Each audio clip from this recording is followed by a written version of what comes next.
काजल के उजले चेहरे से नकाब उतर चुका था। डीएसपी अहमद ने एसपी दिलीप रंजन को पूरी बात बता दी। एसपी साहब ने महिला पुलिस को रानीटोल भेजकर काजल को थाने बुलवाया। थाने में लक्ष्मण को बैठा देख काजल के चेहरे का रंग उड़ गया। काजल को यह समझते देर नहीं लगी कि उसके गुनाहों की पोल खुल चुकी है। ऐसे में भलाई सच बताने में ही है। काजल ने भी अपना जुर्म कबूल कर लिया कि उसी के कहने पर लक्ष्मण ने दिलीप की हत्या की थी। काजल ने हत्या की पूरी कहानी कुछ ऐसे बयां की।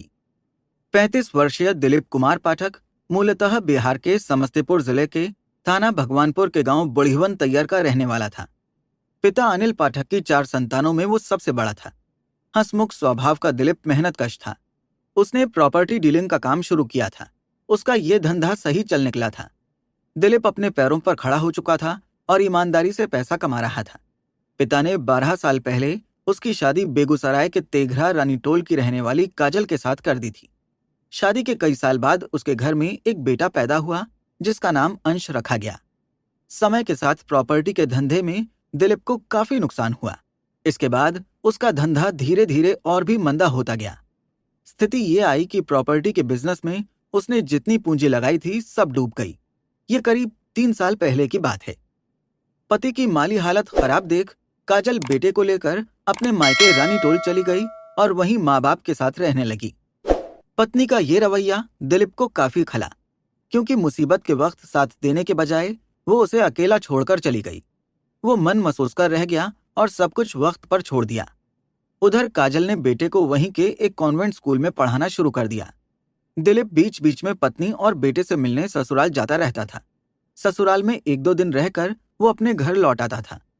अंश जिस कॉन्वेंट स्कूल में पढ़ता था वहां की किताबें भाषा में काफी मुश्किल होती थीं।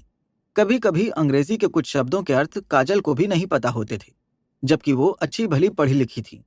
बेटे की पढ़ाई में कोई परेशानी ना आए इसलिए उसने अंश के लिए घर पर ही एक ट्यूटर लगा दिया। ये पिछले साल जुलाई-अगस्त की बात है। ट्यूटर का नाम लक्ष्मण कुमार पासवान था। रात गांव करारी का रहने वाला 21 वर्षीय लक्ष्मण कुमार एकदम साधारण शक्ल सूरत और सांवले रंग का युवक था।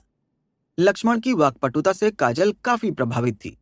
अंश को भी वो खूब मन लगाकर पढ़ाता था। थोड़े ही दिनों में लक्ष्मण उस परिवार का हिस्सा बन गया। बेटे को पढ़ाते समय काजल लक्ष्मण के पास ही बैठी रहती थी। लक्ष्मण जवान था, ऊपर से कुंवारा भी। जब काजल उसके कमरे में आकर बैठती थी जिसमें वो अंश को पढ़ाता था, तो लक्ष्मण उसे कनखियों से निहारता रहता था। काजल भी लक्ष्मण के पास बैठने के लिए बेकरार रहती थी। एक दिन लक्ष्मण अंश को ट्यूशन पढ़ाने उसके घर पहुंचा। उस समय शाम का वक्त था। उस रोज काजल काफी परेशान थी। उसने अपने दुखों का पिटारा उसके सामने खोलकर रख दिया। लक्ष्मण काजल की दुख भरी व्यथा सुनकर भावनाओं में बह गया। काजल ने उससे कहा कि वो उसके लिए कोई छोटी मोटी नौकरी ढूंढने में मदद करे।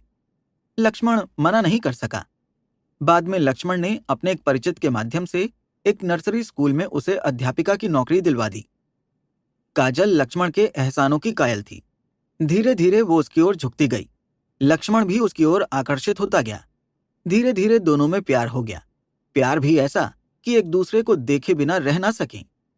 ये बात भी जुलाई-अगस्त 2016 की है। 2 महीने के प्यार के बाद लक्ष्मण और काजल ने चुपके से मंदिर में विवाह कर लिया। काजल ने इसकी भनक किसी को नहीं लगने दी, पति तक को नहीं। 9 वर्ष का अंश भले ही छोटा था, लेकिन उसमें इतनी अकल थी कि वो अच्छे और बुरे में फर्क महसूस कर सके। उसने अपनी मम्मी और ट्यूटर के बीच के रिश्तों को महसूस कर लिया था। उसे लगता था कि कहीं कुछ गलत हो रहा है, जो घर परिवार के लिए अच्छा नहीं है। अंश ने यह बात अपने पापा दिलीप को बता दी। बेटे की बात सुनकर उसके तन बदन में आग लग गई।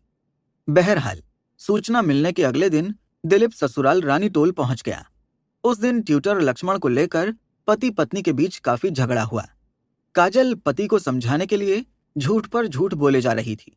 उसने सफाई देते हुए कहा कि उसके और लक्ष्मण के बीच कोई संबंध नहीं है। लक्ष्मण को उसने बेटे को ट्यूशन पढ़ाने के लिए रखा है। ट्यूटर आता है और बच्चे को ट्यूशन पढ़ाकर चला जाता है। उस रोज काजल अपने त्रिया चरित्र के दम पर पति को काबू करने में कामयाब हो गई थी। जैसे तैसे मामला शांत तो हो गया, लेकिन दिलीप पत्नी पर नजर रखने लगा। पति को उस पर शक हो गया है। काजल ने यह बात लक्ष्मण को फोन करके बता दी थी।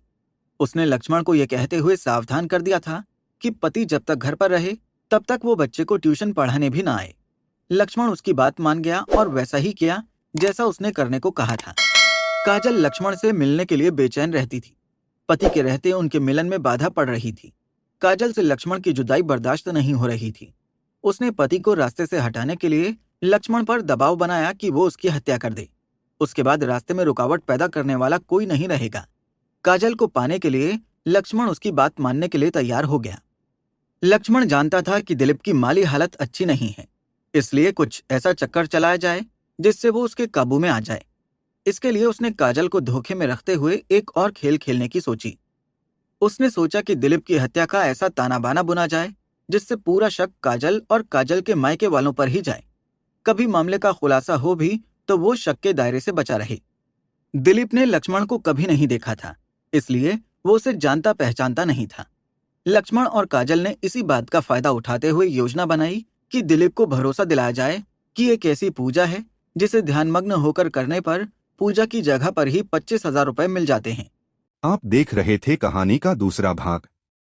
अगला भाग देखने के लिए डिस्क्रिप्शन में दिए लिंक पर क्लिक करें और चैनल को सब्सक्राइब कर लें ताकि हमारे हर वीडियो की नोटिफिकेशन आपको मिल सके।